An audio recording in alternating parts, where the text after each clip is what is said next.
Bismillahirrahmanirrahim. Assalamualaikum warahmatullahi wabarakatuh.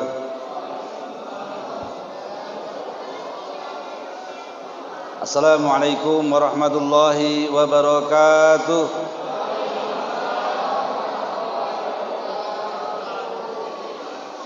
Alhamdulillahi rabbil alamin. Alhamdulillahilladzi anzalal Qur'an huda linnasi wa bayyinatin minal huda wal furqan. Asyhadu an la ilaha illallah wa asyhadu anna Muhammadan abduhu wa rasuluh. Allahumma shalli ala sayyidina Muhammad wa ala ali sayyidina Muhammad. Kembali kita manjatkan puji dan syukur kehadirat Allah Subhanahu wa ta'ala yang karena limpah nikmat dan rahmatnya pada malam hari ini, pada tahun ini Allah perjumpakan kita dengan 17 Ramadan, di mana Allah menurunkan Al-Quranul Karim yang sering kita sebut dengan Nuzulul Quran.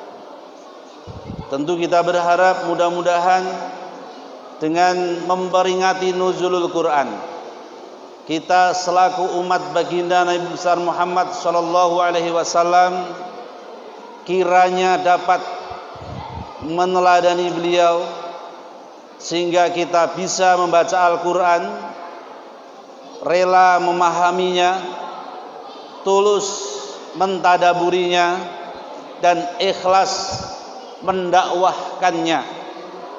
Oleh karena itu, dengan peringatan Nuzulul Quran yang setiap tahun kita peringati, tidak ada tujuan lain kecuali kita wajib menginternalisasi diri kita untuk sering-sering berinteraksi dengan Al-Quranul Karim, agar kita benar-benar dicintai Allah karena kita telah berpegang kepada petunjuk Allah Subhanahu wa ta'ala. Yang kedua, sholawat dan salam semoga senantiasa tercurah kepada qudwah hasanah kita, baginda Nabi besar Muhammad sallallahu alaihi wasallam, yang kita harapkan syafaatnya. Mudah-mudahan kita termasuk umat beliau yang istiqomah dalam setiap kebaikan dan dapat mengoptimalkan Ramadan tahun ini dengan sebaik-baiknya, dengan menuju dengan tujuan agar kita menjadi orang yang bertakwa, menggapai ridhonya Allah, mendapatkan jazaa'um minallah, pahala dari Allah, serta mendapatkan hubbullah, cintanya Allah, serta mendapatkan ridhonya Allah Subhanahu wa ta'ala. Bapak-bapak, ibu-ibu, jamaah Masjid Darul Mukminin, betul Pak ya, yang sama-sama dimuliakan oleh Allah Subhanahu wa ta'ala. Kitab suci adalah kitab yang memberikan ajaran kepada pemeluknya. Pertama, syarat yang harus ada di dalamnya adalah insaniyah, manusiawi, mengedepankan fitrah manusia. Karena Allah Subhanahu wa ta'ala menciptakan manusia ini, tentu Allah memberikan petunjuk bagi manusia agar kiranya manusia selamat mengikuti ajaran Allah yang dicatat dalam Al-Quranul Karim.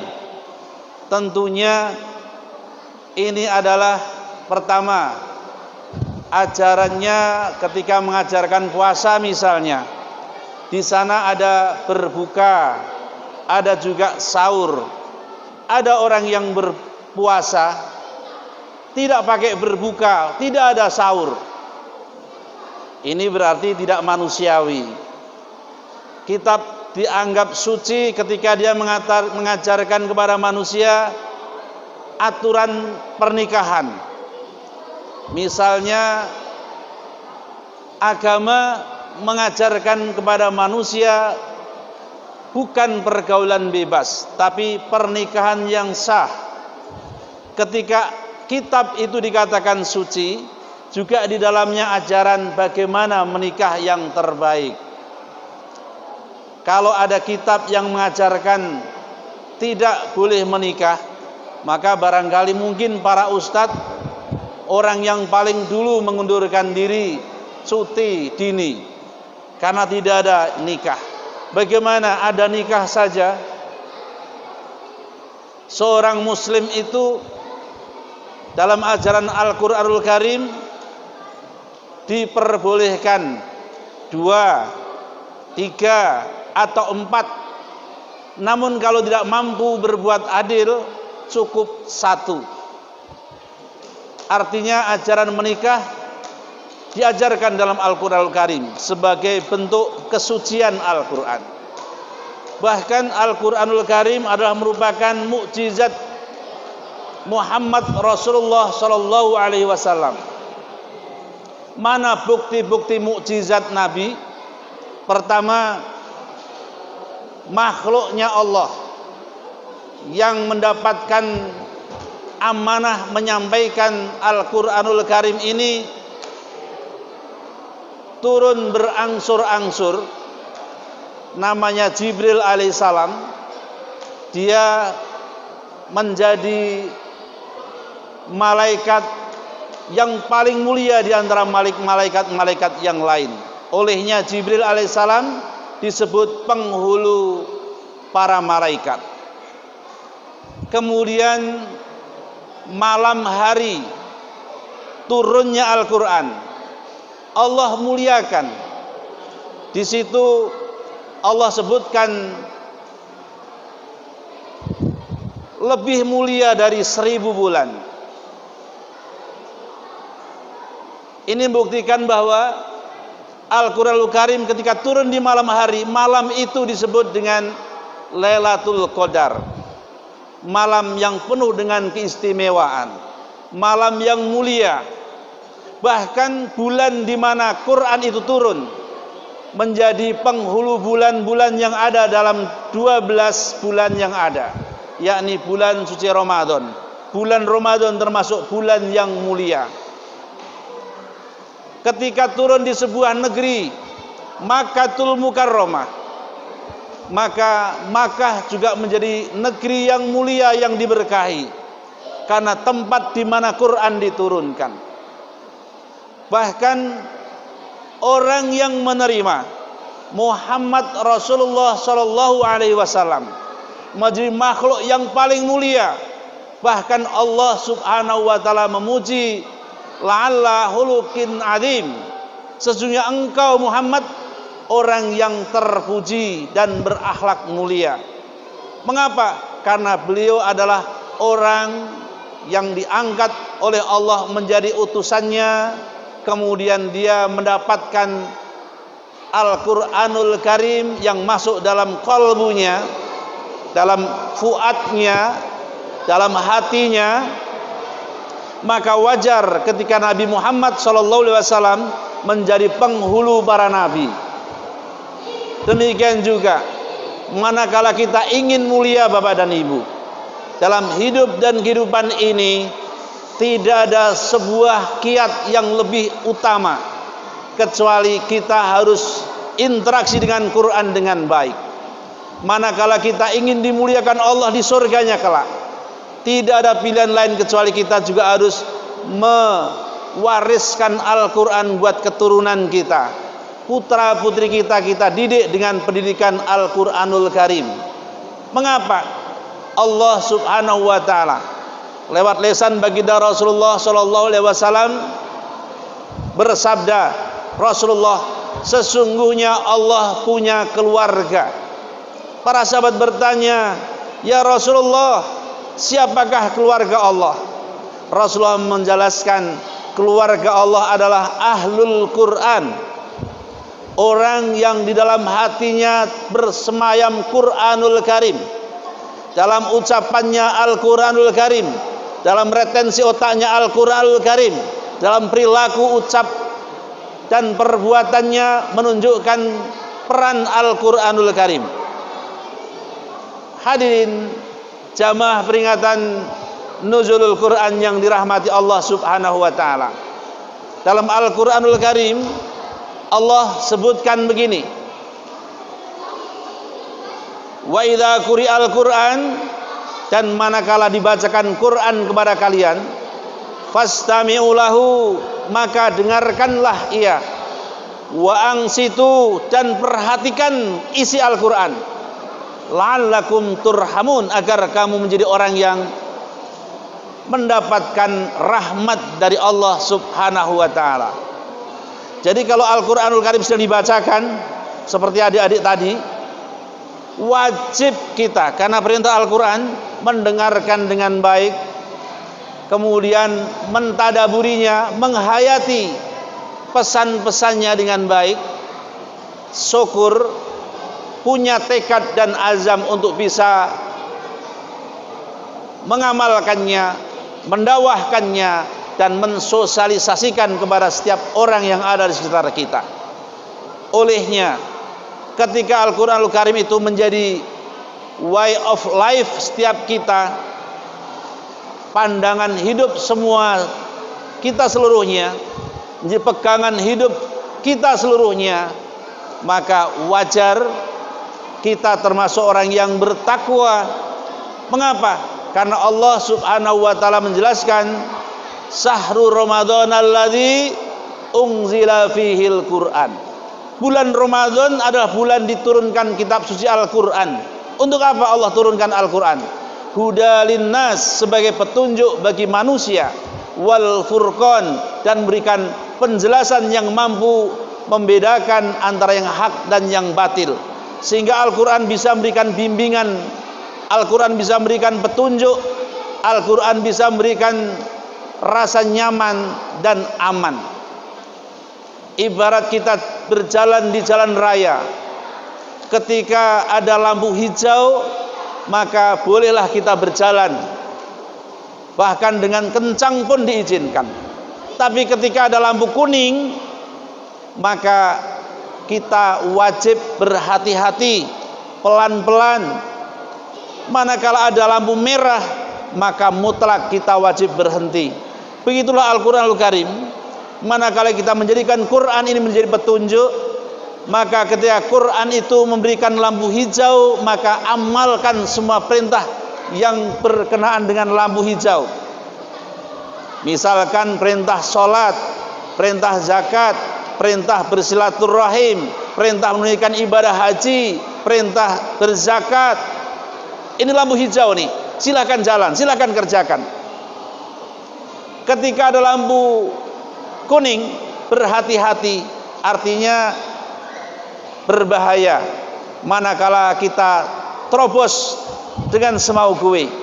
Mengapa? Sangat mungkin kita di jalan raya akan terjadi kecelakaan. Kuning nih, hati-hati. Pelan-pelan, di depan ada orang menyabrang. Pelan-pelan, ada mobil sedang putar, sehingga kita pelan-pelan. Lampu kuning, ada sen dari kendaraan depan kita, ada lampu kuning. Tapi ketika ada lampu merah, maka mutlak kita harus berhenti. Itu yang digambarkan dalam Al-Quran. Ketika Quran menjelaskan itu haram, itu dilarang, itu tidak boleh, maka mutlak kita harus berhenti, tidak boleh menerjangnya, melanggarnya, atau mungkin dengan santai kita mengerjakannya.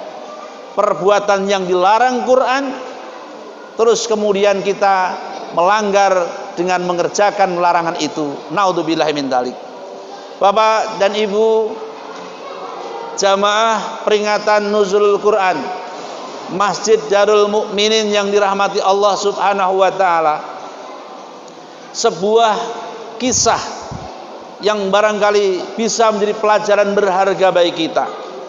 Ketika Al-Quran itu sudah menjadi pola hidup seseorang, jangankan ucapannya, jangankan perbuatannya,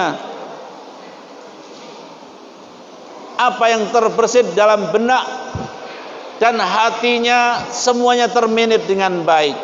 Sekalipun dia anak kecil, dia akan menggambarkan seorang yang tersibghah dengan sibghatullah, celupan Allah, karena mendapatkan pelajaran yang berharga dari Al-Quran. Dia terwarnai dengan isi Al-Quran. Satu contoh, Bapak dan Ibu, ada seorang anak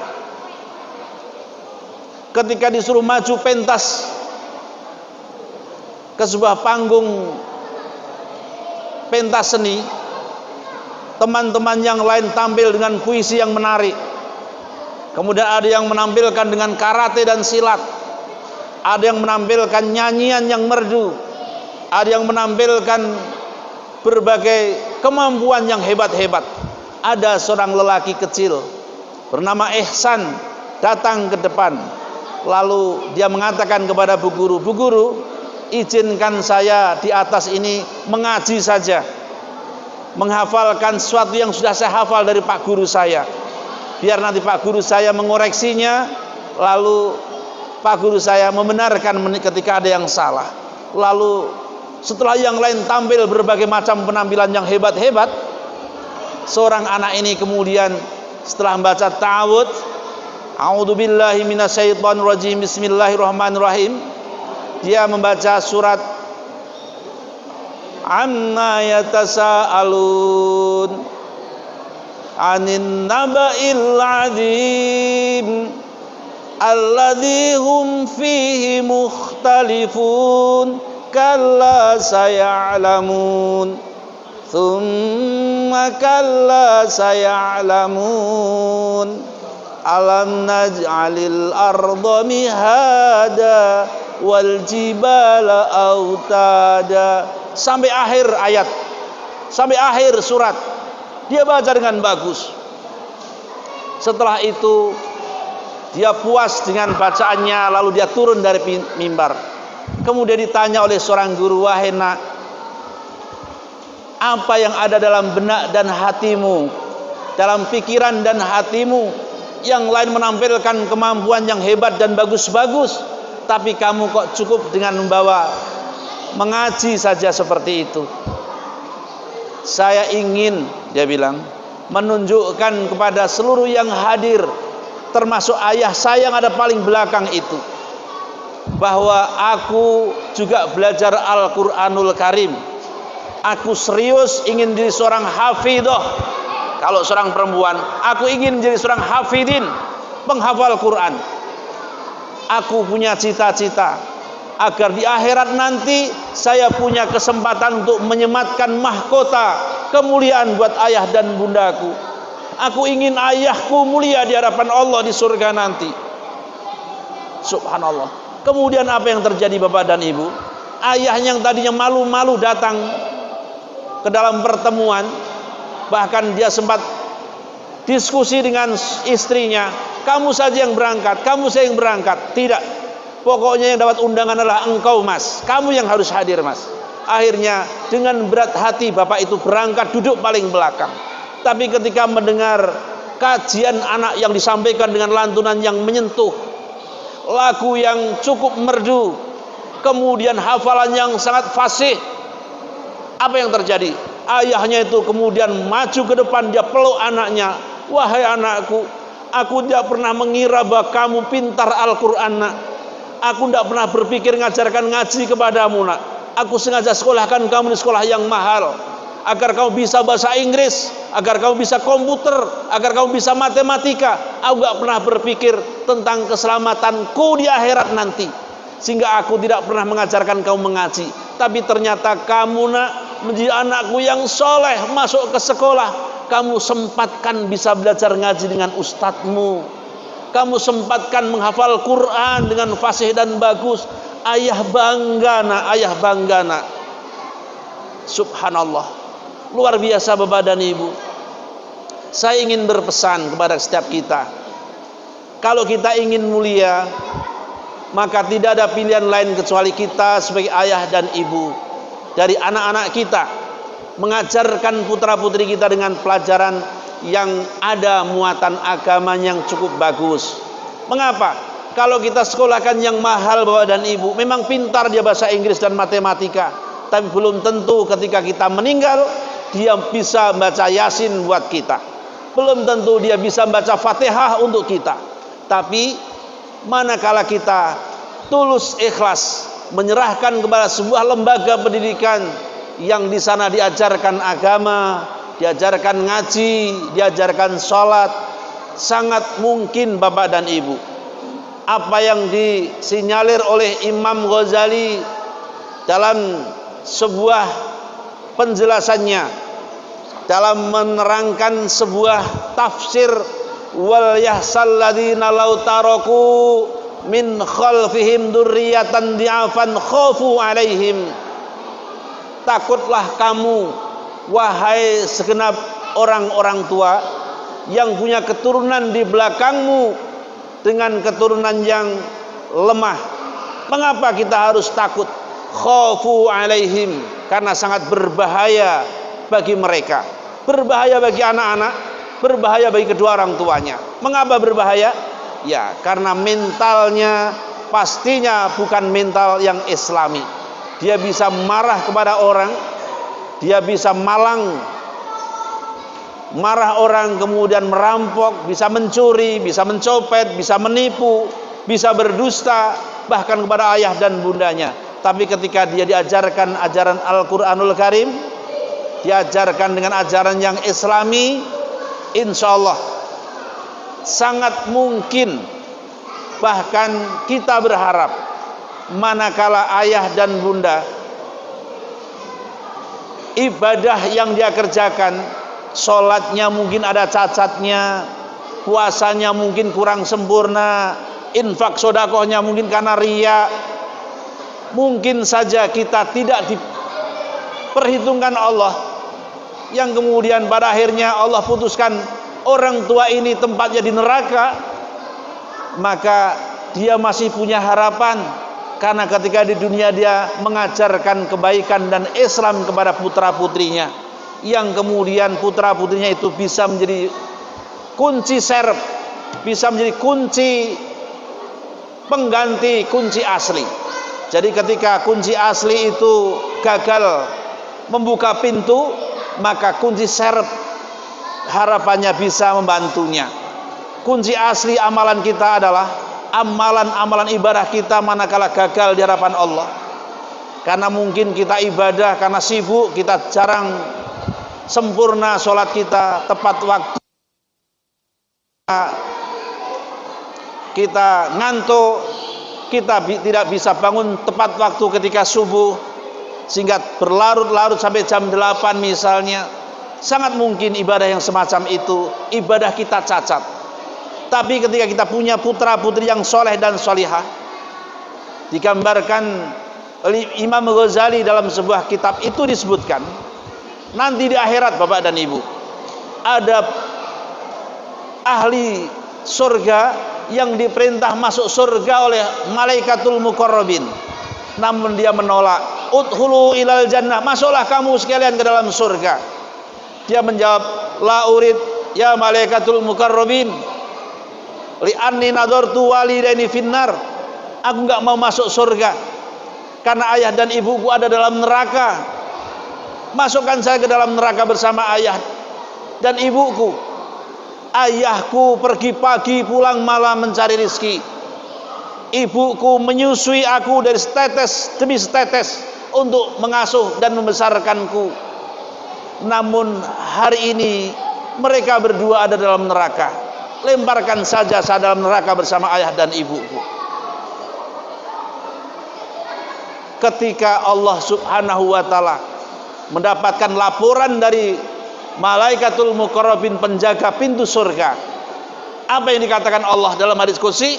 Dia jelaskan, demi Rahman dan Rahimku, lebih pantas aku menyelamatkan ayah ibunya yang ada dalam neraka itu, aku masukkan ke surga bersama anak-anak yang soleh dan solihah, daripada aku melemparkan anak yang soleh dan solihah ke dalam neraka. Selamatkan kedua orang tuanya, masukkan ke dalam surga bersama anak-anaknya yang soleh dan solihah. Subhanallah.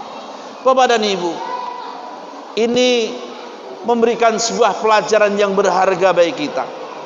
Tentu karena kita memperingati nuzulul Quran, turunnya Al-Quran. Kita tidak ingin peringatan nuzulul Quran itu sia-sia dalam benak kita, sia-sia tidak mampu merubah akhlak kita, sia-sia tidak mengantarkan kita mendatangkan ridhonya Allah. Tetapi nuzulul Quran yang kita tunaikan, yang rame-rame kita hadir memperingati nuzulul Quran, mampu merubah diri setiap kita menjadi orang yang tadinya belum mendapatkan ridhonya Allah, diridhoi Allah karena punya tekad dan azam ingin mengamalkan Al-Quran. Kemudian dicintai Allah karena dia punya tekad untuk bisa memahami Al-Quran. Kemudian mendapatkan pahala dari Allah karena memang dia bisa mensosialisasikan dan mendakwahkan Al-Quran. Kemudian dia bisa hidup tenang dan damai bersama Quran. Dia bisa diterima setiap orang, bahkan dirindukan ketiadaannya dan membanggakan ketika hadir di antara mereka. Mereka tidak lain adalah orang-orang yang tersibghah dengan sibghatullah, tersibghah dengan selupan Allah, terwarnai dengan pesan Quran, dalam ucapan dan perbuatannya luar biasa, mampu memberikan makna dakwah bagi orang yang melihatnya. Subhanallah. Bapak dan Ibu jamaah peringatan nuzulul Quran yang dirahmati oleh Allah Subhanahu wa taala. Ada satu cerita yang terakhir, bahwa orang yang terwarnai dengan Al-Quran yang dia baca, ada seorang anak SD yang kira-kira kelas 3 SD. Tiba-tiba dia menghampiri seorang nenek yang jualan kue. Nenek, berapa harga kue ini, Nek? Kue ini, Nak, harganya 5.000. Bolehkah saya membeli 10, Nek? Boleh, silakan. Ini uang 50.000, Nek. Aku beli 10.000. Beli 10 bungkus 50.000. Kemudian karena aku sedang puasa, Nek, kue ini untuk nenek saja, biar nenek bisa jual kembali. Aku tidak ingin makan karena aku sedang berpuasa. Bahkan di hari-hari yang lain di luar bulan Ramadan, aku selalu dikasih perbekalan oleh ayah dan ibuku, jadi aku nggak pernah jajan. Hadirin jamaah nuzul Quran yang dirahmati Allah, rupanya diskusi dua orang nenek dan anak kecil ini didengar oleh seorang paruh baya yang mendengarkan dan perhatikan dengan penuh serius. Lalu dia mendekati seorang anak kecil. Nak, hatimu sangat agung, Nak. Kamu mulia sekali, Nak. Sesungguhnya aku ingin tahu, apa kamu tiap hari dikasih sangu ibumu 50.000? Tidak, aku hanya dikasih 10.000, wahai paman. Hanya 10.000 lah, terus kamu bisa punya uang 50.000? Aku menabungnya dari Senin 10.000, Selasa jadi 20.000, Rabu jadi 30.000, begitu seterusnya. Dan hari Jumat sengaja aku infakkan, aku niatkan buat ayah dan ibuku yang telah tiada. Rupanya anak ini adalah seorang anak yatim piatu, Bapak dan Ibu. Aku baru saja mendapatkan pelajaran yang berharga dari ustadz saya, paman. Kata ustadz, ada seorang yang sedang disiksa di alam kubur.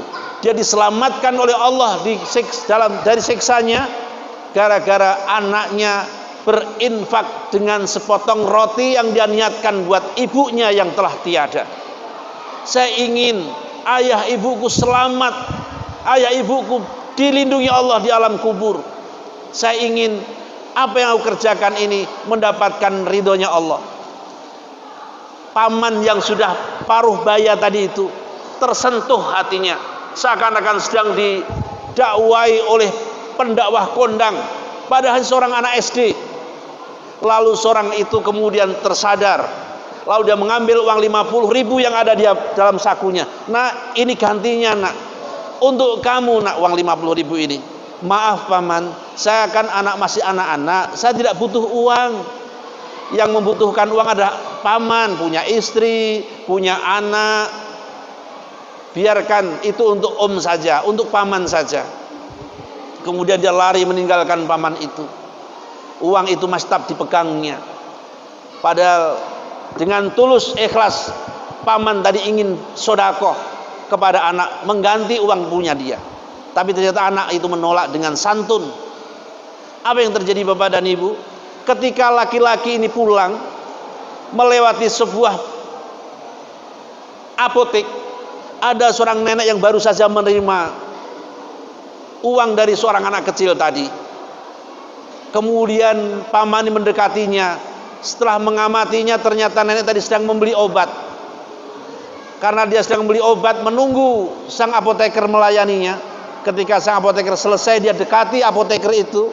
Lalu dia tanya, "Bu, berapa harganya obat ini?" "Obat ini yang dibeli nenek itu 40.000 Pak." "Kalau gitu aku yang bayar, ini uang 50.000, kembalinya untuk nenek saja." Kemudian dia pergi tinggalkan, tidak sempat mendengarkan ucapan terima kasih yang diungkapkan oleh si nenek. Ternyata Bapak dan Ibu, ini keistimewaan seorang wanita yang berdoa di tengah malam. Rupanya nenek tadi tengah malam dia bermunajat kepada Allah, "Ya Allah, aku punya cucu sedang sakit, ya Allah, aku gak punya uang, ya Allah, karuniakan rizki dalam jualan kami, ya Allah, karuniakan rizki." Ternyata Allah berikan rizki dari anak kecil tadi, dari juga paman tadi, berkat doanya. Allah mempunyai tangan Allah lewat kita semua para agnia. Manakala kita menjadi orang-orang yang beruntung, dikaruniai Allah lapangan rizki yang cukup, pendapatan yang cukup, kemudian tabungan yang cukup, maka tiada pilihan lain kecuali kita juga harus berbagi, mengambil pelajaran yang berharga dari anak kecil tadi.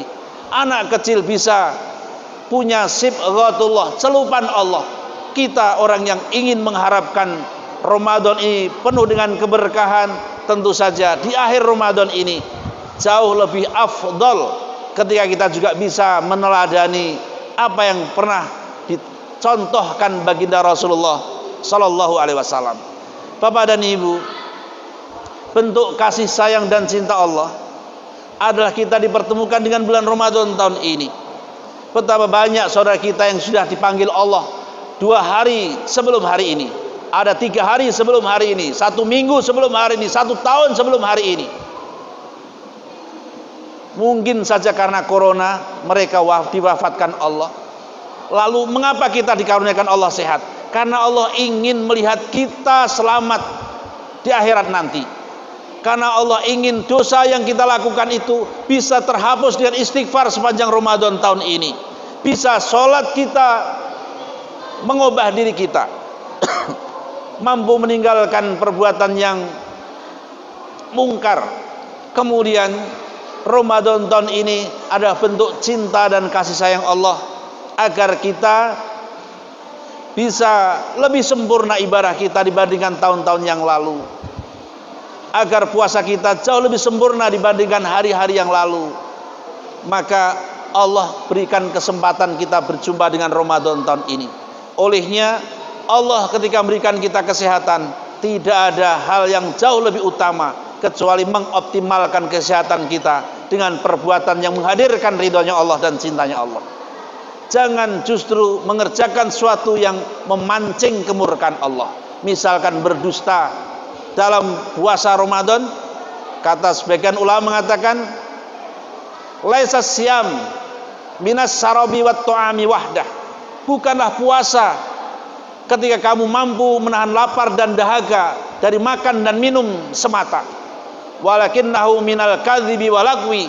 Tapi yang dikatakan puasa adalah ketika kita mampu meninggalkan perbuatan yang sia-sia dan mampu meninggalkan kemaksiatan selama kita berpuasa. Kita berharap mudah-mudahan puasa tahun ini benar-benar mengantarkan kepada kita la'allakum tattaqun, menjadi orang yang takwa, yang kemudian kita mendapatkan jannahnya Allah Subhanahu wa taala.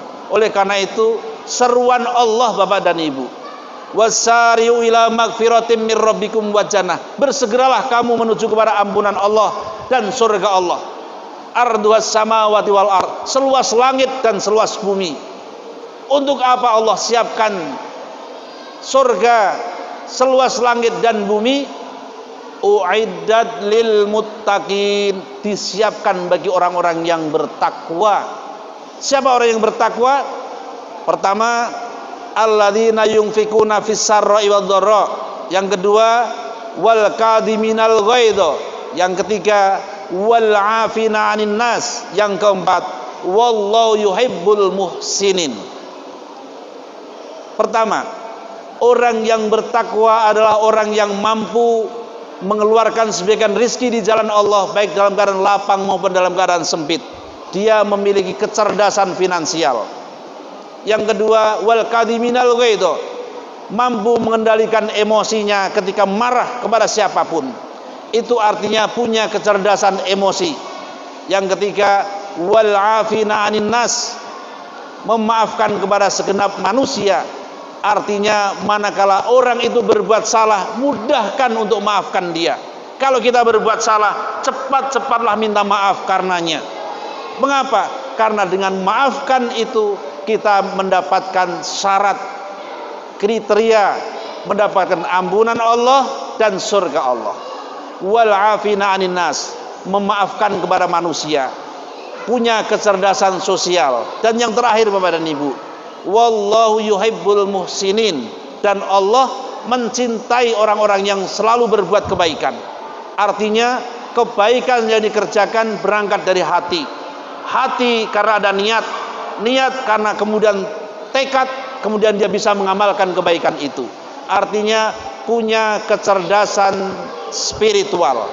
Pertanyaannya, mengapa cerdas spiritual ada di nomor 4 bukan nomor 1? Karena nomor 1, 2, dan 3 bisa tercover dengan sempurna manakala disempurnakan dengan wallahu yuhibbul muhsinin, kecerdasan spiritual. Orang yang cerdas spiritualnya akan mudah berbagi. Orang yang cerdas spiritualnya akan mudah mengendalikan emosi.